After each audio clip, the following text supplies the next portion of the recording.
Quem luta com monstros deve velar para que não se torne também um monstro. Nietzsche. Existem 3 tipos de personalidades sombrias, e a maioria dos homens está completamente cega para saber qual delas os governa. Essa ignorância não é inofensiva. É por isso que são manipulados, descartados, esquecidos. Mas os poucos que conseguem olhar no espelho e ver a escuridão pelo que ela realmente é, vencem. Porque o poder pertence àqueles que param de fingir que são bons e começam a dominar a sombra que realmente os impulsiona. Se você não sabe qual delas governa seus instintos, suas emoções, sua ambição, então o seu destino já está decidido. E a parte mais trágica, a maioria dos homens pensa que é forte, mas na verdade está apenas emocionalmente viciada em admiração. Essa é a maldição do primeiro tipo, o narcisista. O narcisista não ama a si mesmo. Ele precisa ser amado. Ele precisa ser visto, aplaudido. Ele entra em uma sala e imediatamente começa a calcular. Não poder, não oportunidade, mas atenção. Quem está olhando? Quem não está? Quem o elogiou? Quem o ignorou? E nesse teatro desesperado por validação, ele se torna escravo da percepção. Mas ele não enxerga dessa forma. Ele acredita que é apenas confiante, carismático, destinado a algo grandioso. Chegará até a convencer você de que é seguro de si. Mas na realidade, ele tem pavor de uma única coisa: ser invisível. O narcisista constrói toda a sua vida em torno da admiração e ainda assim, nunca se sente admirado o suficiente. Porque por trás de toda a performance, existe algo apodrecendo, um orgulho frágil, um insulto, e ele entra em colapso, uma rejeição, e ele planeja vingança. O narcisista não é forte, ele está faminto, e quanto mais se alimenta de elogios, mais precisa deles para sobreviver. Você o verá em qualquer lugar, barulhento, calculado, ligeiramente polido demais. Ele sorri abertamente, mas está sempre escaneando o ambiente em busca de sinais de desrespeito. Se você o elogia, ele brilha. Se você o ignora, ele murcha. Mas se você o desafia, ele se quebra. Nesse instante, você presencia a máscara cair. O narcisista não tem defesas, tem ilusões. E quando essas ilusões se racham, ele desmorona em um de 2 extremos: raiva ou desespero. Nenhum deles é controlado, nenhum é racional. Ele é um império construído sobre espelhos. E quando o reflexo deixa de favorecê-lo, ele incendeia toda a sala, tentando recuperá-lo.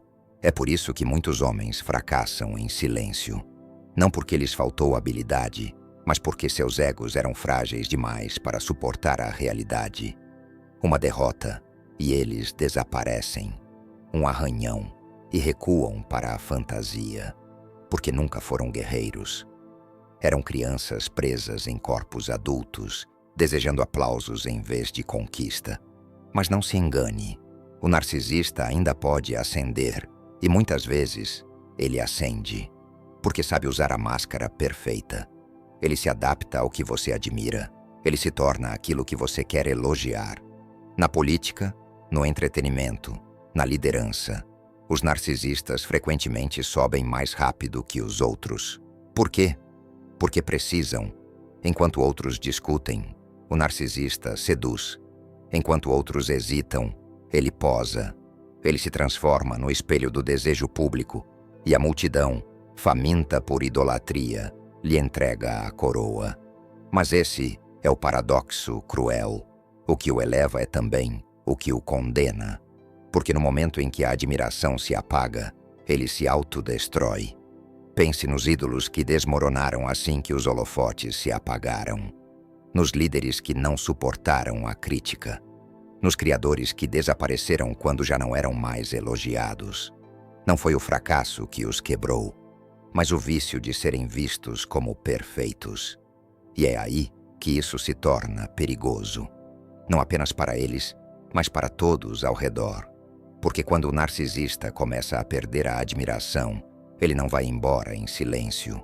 Ele manipula, faz chantagem emocional, mente, reescreve a história, demoniza aqueles que deixaram de alimentá-lo com elogios. Nos relacionamentos, torna-se controlador. Nos negócios, vingativo. Ele não pode deixá-lo seguir em frente, porque sua atenção é o oxigênio dele. Então, ele irá envergonhar você, encantar você ou destruir você. Qualquer coisa para permanecer no centro do palco. E se não puder ser adorado como herói, ele fará o papel de vítima ou, pior, de vilão. Não por estratégia, mas por desespero. Isso não é poder, é dependência disfarçada de domínio. E uma vez que você percebe isso, começa a enxergar em todo lugar. Os mais barulhentos da sala, os mais polidos, os que sempre precisam ser especiais. Eles não são livres, estão morrendo por aplausos. E aqui está a crueldade final. A maioria dos homens governados por esse tipo nunca percebe até que seja tarde demais. Acham que estão perseguindo a grandeza quando, na verdade, estão apenas correndo atrás de elogios. Acham que são líderes quando, na verdade, são viciados em aprovação. E enquanto constroem um eu falso para o mundo admirar, seu eu real apodrece, despercebido, não amado e, eventualmente, esquecido. Porque passaram a vida inteira tentando ser o ideal de outra pessoa. Nenhuma vez pararam para se perguntar: quem sou eu? Quando ninguém está olhando. Essa pergunta os assombra.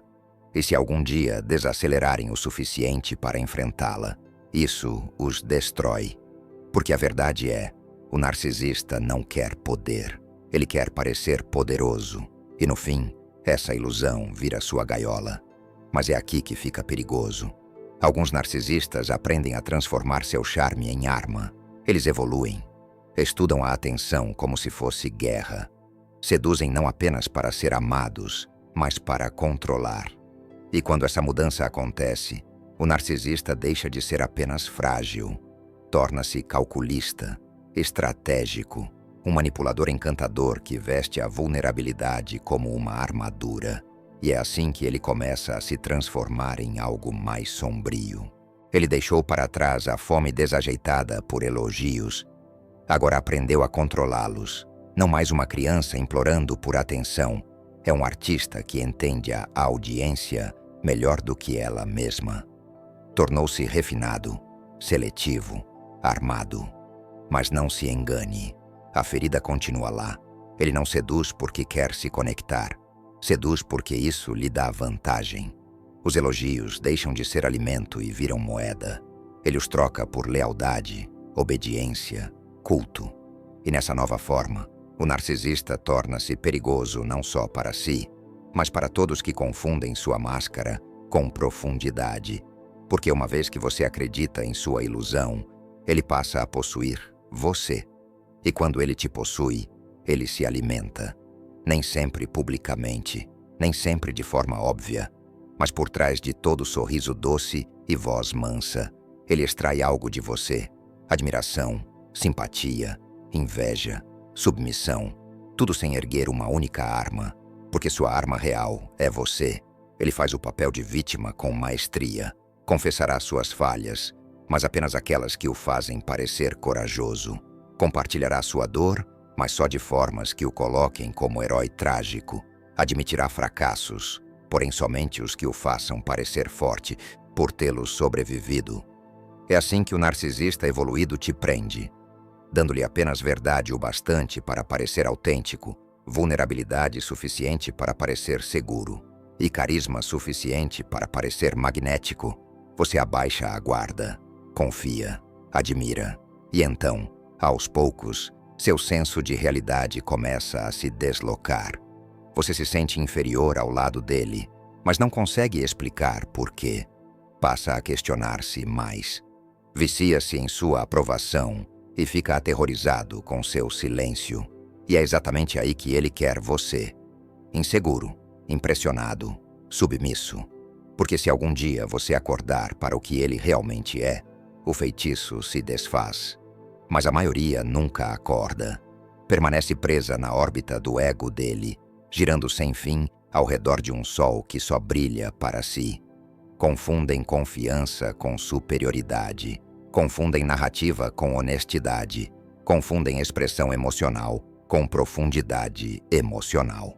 E pagam o preço em silêncio, perguntando-se por que sempre se sentem invisíveis, não ouvidos, indignos ao lado de alguém que diz amá-los. Porque o narcisista não constrói conexões. Ele constrói espelhos. E você só é valioso para ele quando reflete algo que ele quer ver. No momento em que você lhe devolve um reflexo que ele não gosta, sua independência, sua raiva, sua força, ele te pune. Às vezes com distância, às vezes com crueldade, às vezes com um súbito e inexplicável afastamento. E cada vez ele enquadra tudo como sua culpa, porque o narcisista evoluído é mestre na arte de culpar. Isso o torna tão difícil de confrontar. Você não pode discutir com ele. Ele já ensaiou cada resposta. Você não pode acusá-lo. Ele vira a acusação contra você. Você não pode envergonhá-lo, porque ele usará sua acusação como prova de que o problema é você. E se você tentar partir, ele volta a ser tudo aquilo que você amava, tempo suficiente para te trazer de volta. Ele não quer você. Ele quer sua admiração. Ele não te ama. Ama como você o faz sentir sobre si mesmo. E quando não precisar mais de você, te descartará com delicadeza, poeticamente, às vezes até com lágrimas. Mas te descartará do mesmo jeito, porque o narcisista não está aqui para construir ao seu lado. Está aqui para construir a si mesmo. E você é apenas mais um tijolo em sua imagem. E ainda assim, você vai sentir falta dele. Essa é a verdadeira crueldade. Mesmo quando o vê claramente, mesmo quando entende a manipulação, mesmo quando finalmente vai embora, algo dentro de você dói. Porque o narcisista é perito em se imprimir na sua psique. Ele será o primeiro a dizer algo que ninguém mais ousou dizer. Será o único que notou aquele detalhe que você sempre escondeu. Lembrará de coisas que ninguém mais lembra e te dará um gostinho de ser completamente visto antes de arrancar isso de você. Isso é a droga. E uma vez que você provou, todo o resto parece insosso. É nisso que ele aposta. Porque mesmo que você o odeie, se ainda o lembra, ele venceu. Mas a maior tragédia, o narcisista nem sequer sabe quem é. Por todas as máscaras que usa, por todas as identidades que cria, por todas as pessoas que espelha, o núcleo é oco. Não existe um eu estável, apenas imagens mutáveis tentando vislumbrar algo real. Ele é ao mesmo tempo mestre e prisioneiro da performance. E quando a multidão se vai, o aplauso some e ninguém mais observa, resta o silêncio. E isso o aterroriza, pois nesse silêncio não há reflexo, apenas a pergunta assombrosa: quem sou eu se ninguém está olhando? E ele não tem resposta. Então começa a performar outra vez. Outra plateia, outro palco, outro espelho, sempre fugindo da quietude que o forçaria a ver a verdade. E agora você deve se perguntar: esse tipo vive em você? Seus objetivos são realmente seus ou apenas isca para aplausos? Você age por si mesmo ou pela versão de si que espera que os outros admirem? Você deseja crescer ou deseja apenas parecer que cresce? Porque se você se enganar aqui, nunca escapará da gaiola do narcisista. Passará a vida atuando, agradando, posando e morrendo por dentro. Mas se responder com honestidade, algo raro acontece. Você para de atuar e começa a se tornar. Porém, o caminho até essa clareza é brutal, porque uma vez que você destrói a ilusão, outra ainda mais sombria espera por baixo dela. A maioria das pessoas nunca ultrapassa a fase do narcisista. Suas vidas inteiras se perdem na apresentação, viciados em admiração, escravizados pela própria imagem. Mas um raro grupo evolui. Eles param de precisar ser admirados e começam a precisar vencer. Esses homens já não correm atrás de elogios, perseguem controle. E nessa evolução fria nasce o segundo tipo, O maquiavélico. O maquiavélico não se importa se você o ama. Não se importa se você o teme. Ele só se importa que você o obedeça. Enquanto o narcisista deseja atenção, o maquiavélico deseja vantagem. Ele estuda as pessoas como se fossem plantas baixas. Só fala quando isso move o tabuleiro. Não confia em ninguém, porque sabe que o jogo não é sobre ser querido, mas sobre ser intocável. A personalidade maquiavélica é construída sobre uma única crença central. As pessoas são ferramentas. Podem ser usadas, afiadas, quebradas, substituídas. Ele não as odeia, simplesmente não as romantiza. Emoções são passivos. Lealdade é negociável. Bondade é camuflagem. E a verdade é uma arma a ser desembainhada ou guardada, dependendo do que garante a vitória. Você o encontrará nos bastidores. É o conselheiro, o estrategista, a força silenciosa que move impérios. Raramente fala primeiro. Espera, observa, mede você antes mesmo de você perceber que está sendo estudado. E quando finalmente fala, nunca é uma reação, é um movimento, calculado, específico, projetado para deslocar o poder, não sentimentos. Esse homem não perde a calma porque não valoriza nada o bastante para se emocionar com isso. Já está preparado para a traição, já contabilizou o fracasso, já previu sua deslealdade. Ele joga jogos longos, jogos silenciosos, jogos sem plateia. Enquanto outros anunciam seus objetivos, ele não anuncia nada. Deixa que falem e registra cada palavra. Deixa que se vangloriem enquanto coleta dados. E quando você percebe que ele é perigoso, ele já domina metade do tabuleiro. Esse é o trunfo maquiavélico. Você não vê nada até ser tarde demais. Porque, ao contrário do narcisista que deseja atenção, o maquiavélico entende esta verdade. Visibilidade é vulnerabilidade. E o homem que não é visto é o homem que sobrevive. Você sente isso quando está em sua presença. Um estranho frio, mas não cruel. Ele pode rir, brincar, até encantar, mas algo está faltando. Ele nunca se entrega por completo. Seus elogios nunca revelam admiração. Sua raiva nunca revela fraqueza. Suas histórias nunca revelam estratégia. Você sai da conversa achando que se conectou, mas não se conectou. Ele lhe deu apenas a versão de si que queria que você visse, enquanto aprendia tudo o que precisava saber sobre você. E esse é o segredo. O maquiavélico está sempre acumulando poder. Não força bruta, não carisma, mas posição. E quando tem o suficiente, não luta. Ele aprisiona. Você se vê ultrapassado, superado, encurralado, e nem percebe como chegou até ali. Mas aqui está o que separa o maquiavélico de um manipulador ingênuo: autocontrole. Ele não age por impulso. Não usa força quando o engano basta. Não queima pontes, a menos que o fogo limpe o caminho. Cada traição é cronometrada. Cada aliança é condicional.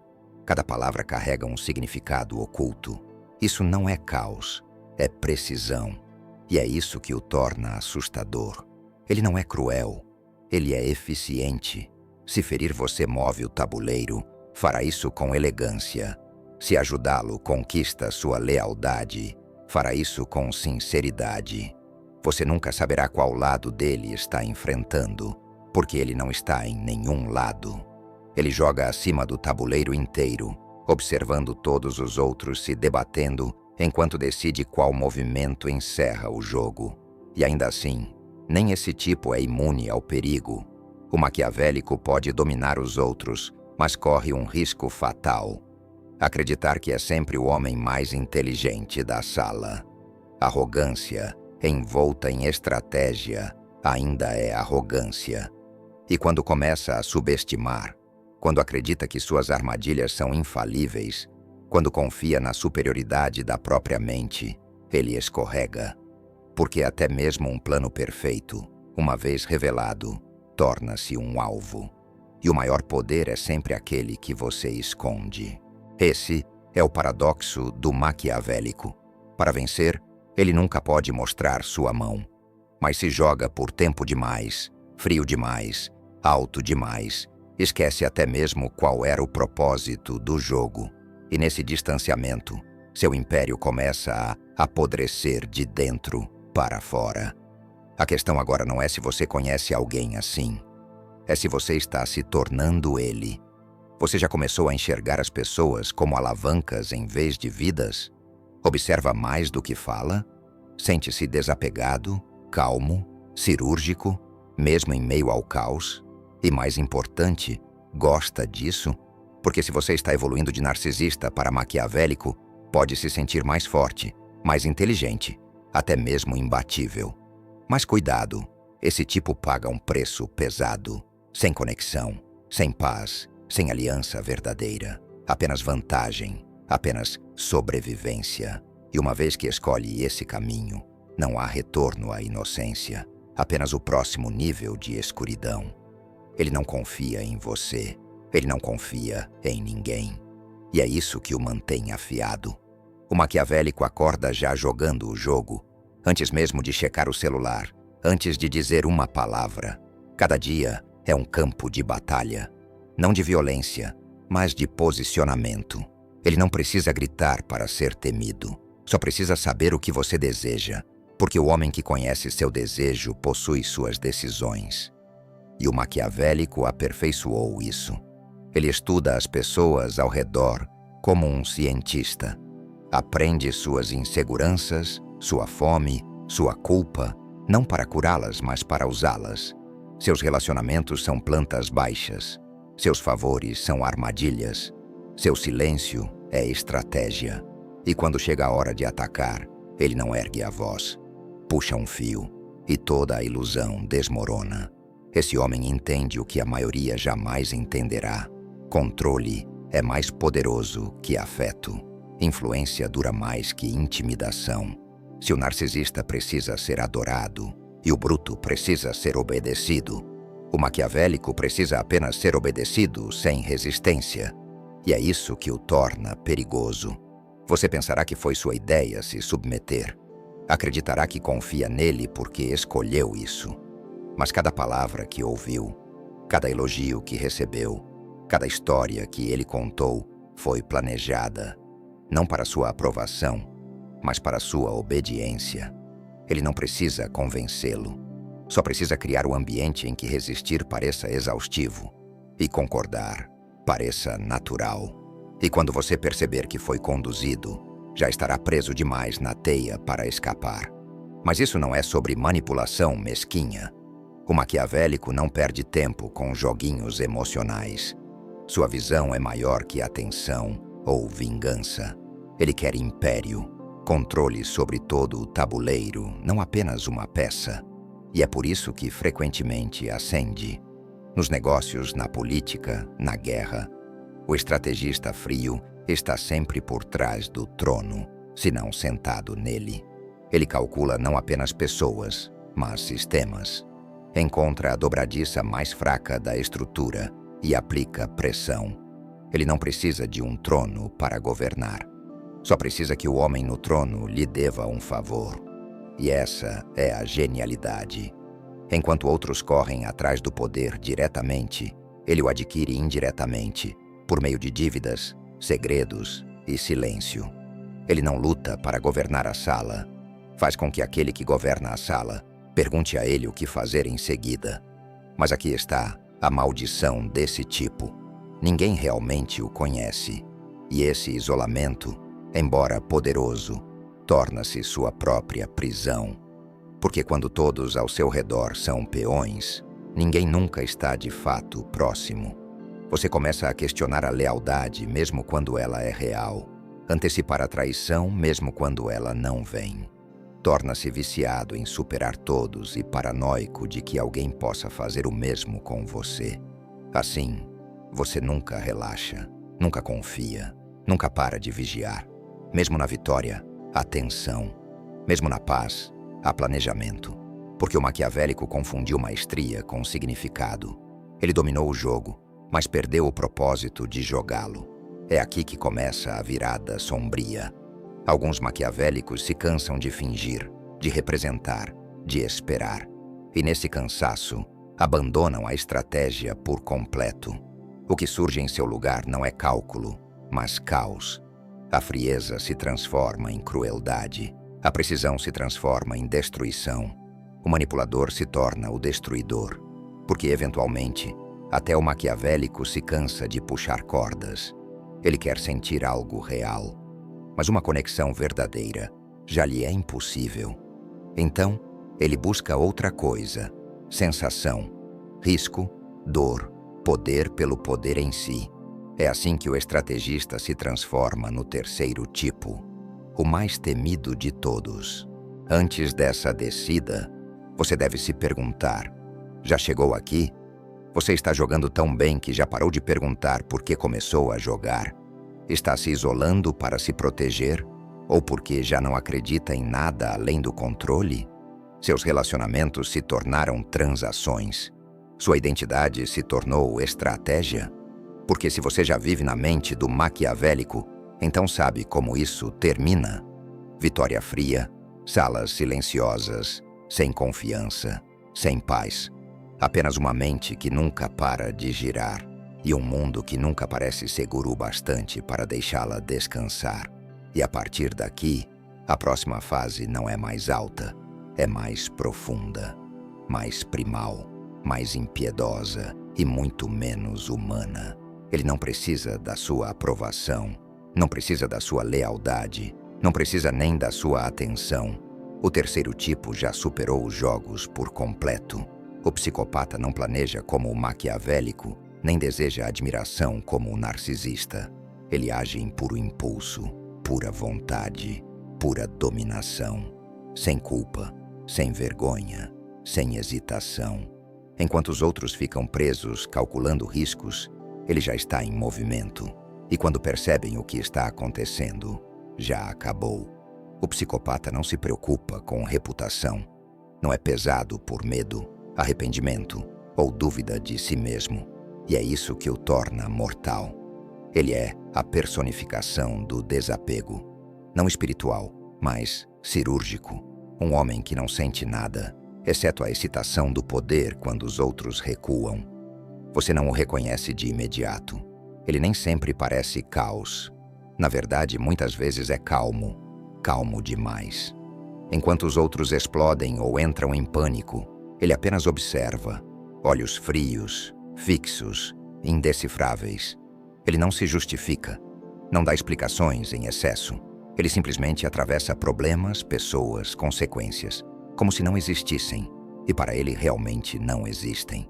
Porque a consciência é um peso, a emoção é uma coleira, o passado é irrelevante, só o próximo movimento importa. É por isso que ele pode mentir sem piscar, ferir sem culpa, destruir sem pausa. Não é pessoal, nem mesmo maldade, é instinto. O predador não odeia a presa, ele simplesmente não se importa se ela sangra. Você o encontrará onde houver caos, não se escondendo dele, mas caminhando diretamente através dele. Enquanto o narcisista congela sem aplausos e o maquiavélico espera pelo momento perfeito, o psicopata cria o momento. Ele prospera no fogo, na imprevisibilidade, na guerra. E quanto mais descontrolado o mundo fica, mais poderoso ele se sente. Ele não entra em pânico quando as regras quebram. Ele as quebra primeiro. E isso lhe dá uma vantagem que aterroriza os mais fracos. Ele está disposto a ir mais longe, cruzar limites, ignorar leis, silenciar a moralidade. Porque para ele limites não são princípios éticos, são apenas opcionais. E a contenção da maioria das pessoas é apenas mais uma arma para ele explorar. Mas isso não é estupidez. O psicopata não é um bruto. Ele é calculista, focado e muitas vezes altamente inteligente. Sabe exatamente o que você espera que ele sinta e imita isso com perfeição. Pode dizer as palavras certas, mostrar o rosto adequado, até mesmo chorar se necessário. Mas por dentro, nada se move, nada permanece, porque sentir é ser vulnerável. E ele removeu essa parte de si há muito tempo. Talvez por trauma, talvez por escolha. Não importa. O que importa é que agora ele vive sem ser governado pela consciência, e isso lhe permite fazer o que outros não conseguem: entrar na tempestade sem se abalar e dobrá-la à sua vontade. Não porque seja corajoso, mas porque não se importa se morrer tentando. É por isso que o psicopata frequentemente se torna rei, quando impérios caem, quando as antigas regras já não protegem os fracos, quando instituições colapsam, quando o medo se espalha como fogo. Ele se ergue, porque todos os outros estão paralisados pelas consequências, mas ele não tem nenhuma. Enquanto os outros negociam, ele toma. Enquanto os outros hesitam, ele ataca. E mesmo aqueles que o enxergam claramente, ainda assim, o seguem. Não por amor, mas por admiração silenciosa.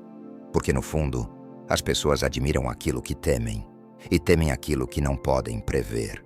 Esse é o dom do psicopata. Você nunca sabe se ele vai poupá-lo ou sorrir enquanto o destrói. Mas há um preço. O psicopata conquista o controle, mas perde a humanidade. Pode vencer a guerra, mas sairá do campo de batalha sozinho. Pode construir o império, mas sentará no trono em silêncio, porque ninguém confia nele, ninguém o ama, ninguém permanece. Ele é uma tempestade que passa, deixa corpos em seu rastro e segue em frente, intocado. Seu nome pode ecoar na história, mas ninguém chorará sua ausência. E a verdade é, ele não se importa. É isso que o torna trágico. Ele não quer ser salvo, não acredita em salvação. Só acredita em força, em dominação, na força crua e impiedosa da vontade que dobra o mundo de joelhos. E, uma vez que você abraça essa mentalidade, é quase impossível voltar atrás. Ainda assim, muitos tentam usar a máscara, imitem a postura, a frieza, o olhar fixo. Mas fingir ser um psicopata não é o mesmo que ser um. Porque quando o verdadeiro caos chega, a maioria dos homens vacila. A maioria implora. A maioria se quebra. Mas o verdadeiro psicopata caminha adiante, intocado. Não porque seja destemido, mas porque não tem nada a perder. E no momento em que você deixa de temer consequências, torna-se capaz de qualquer coisa. O psicopata não vacila porque o medo exige imaginação, e ele já não imagina dor, perda ou consequência.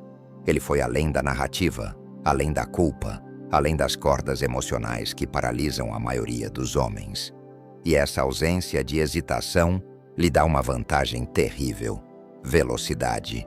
Enquanto outros analisam, o psicopata age. Enquanto outros se preocupam com resultados, ele os cria. Não com cautela, não metodicamente, mas com força bruta e explosiva que desestabiliza tudo em seu caminho. Isso não é imprudência, é liberdade. Uma liberdade que a maioria dos homens não consegue compreender, porque ainda estão presos à vergonha, à memória e à aprovação social. Mas o psicopata cortou esses laços há muito tempo, e nesse corte tornou-se intocável. Mas não confunda seu poder com sucesso. O psicopata não é um construtor, não é um estrategista, não se importa com legado, não negocia, não nutre, não preserva. Ele domina e segue em frente, prosperando na disrupção, não na criação, na conquista, não no governo. É por isso que muitos se esgotam, não pela derrota, mas pelo tédio, quando já não há mais inimigos para esmagar, nem linhas para cruzar, nem caos para alimentar. O prazer desaparece.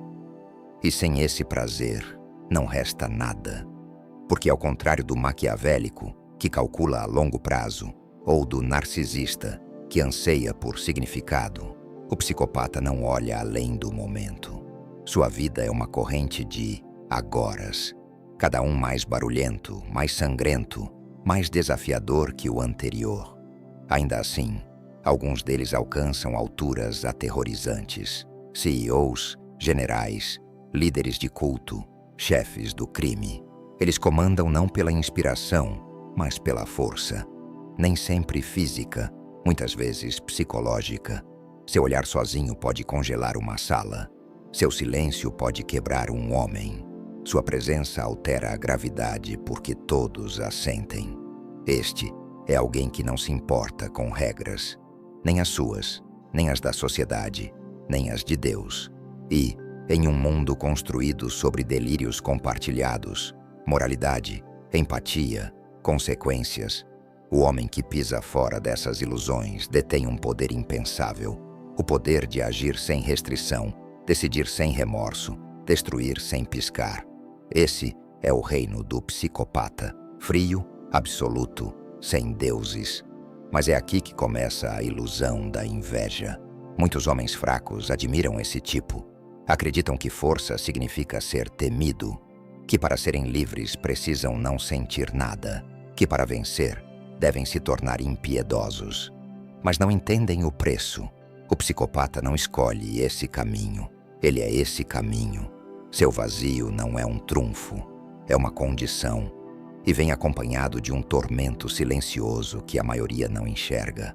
A desconexão, a incapacidade de amar, a incapacidade de sentir alegria, a incapacidade de pertencer. Ele pode governar a sala, mas nunca se sentirá em casa nela. Pode derrotar todos os inimigos, mas nunca encontrará paz. Porque não existe paz sem apego. E ele já matou tudo em si mesmo que poderia se apegar. Pior ainda, quando o psicopata fracassa, ele implode. Não com emoção, mas com vazio. Ele não entra em espiral como o narcisista. Não recalibra como o maquiavélico. Ele simplesmente deixa de funcionar. Porque nunca aprendeu a sofrer. Nunca aprendeu a esperar. Nunca aprendeu a reconstruir. Só sabe dominar. E quando a dominação falha, não sobra nada. Nenhuma comunidade, nenhum propósito, nenhuma identidade. Apenas um silêncio frio, mais profundo que a morte. Porque ainda está vivo. Esse é o custo final do terceiro tipo. Quando vence, fica sozinho. Quando perde, desaparece. De qualquer forma, a história termina em isolamento. E agora você deve se perguntar, pela última vez, qual tipo governa você? Qual máscara você tem usado por tanto tempo que esqueceu que era uma máscara? Você tem corrido atrás de aplausos como um narcisista, acreditando que a aprovação o tornaria real? Tem movido peças como o maquiavélico, convencido de que controle significa segurança? Ou já se tornou o psicopata, desapegado, eficiente, intocável, mas vazio? A maioria dos homens é governada por um, influenciada por outro, e finge não ser nenhum. Mas o único caminho para o verdadeiro poder é a honestidade brutal. Porque, quando você finalmente admite qual instinto sombrio o governa, não se torna fraco, se torna consciente. E a consciência é o começo da maestria. Não para suprimir a sombra, mas para dirigi-la. Não para fingir que é bom, mas para se tornar soberano sobre a própria escuridão. Esse é o poder mais raro. O homem que vê o narcisista em si e o disciplina. O homem que vê o maquiavélico em si e o afia. O homem que vê o psicopata em si e o acorrenta. Esse homem não é inocente, não é dócil, não é seguro, mas está desperto. E, em um mundo de homens adormecidos, ele é o tipo mais perigoso de todos. Se você chegou até aqui, é porque uma parte de você já sabe essa verdade. Você é governado por uma sombra, quer admita ou não, narcisista, maquiavélico, psicopata. Um deles já sussurra em seus instintos, molda suas escolhas, determina seu destino. Agora diga-me nos comentários, você está pronto para encarar a máscara que tem usado por tanto tempo que esqueceu que era uma máscara? Está disposto a dominar a escuridão que o governa, em vez de ser consumido por ela? Se esta mensagem tocou você, se fez sentido, escreva nos comentários: eu domino minha sombra. Vamos ver quantos aqui estão realmente prontos para transformar consciência em poder. E não se esqueça, continue assistindo o próximo vídeo. É importante, muito mais do que você imagina. Até lá!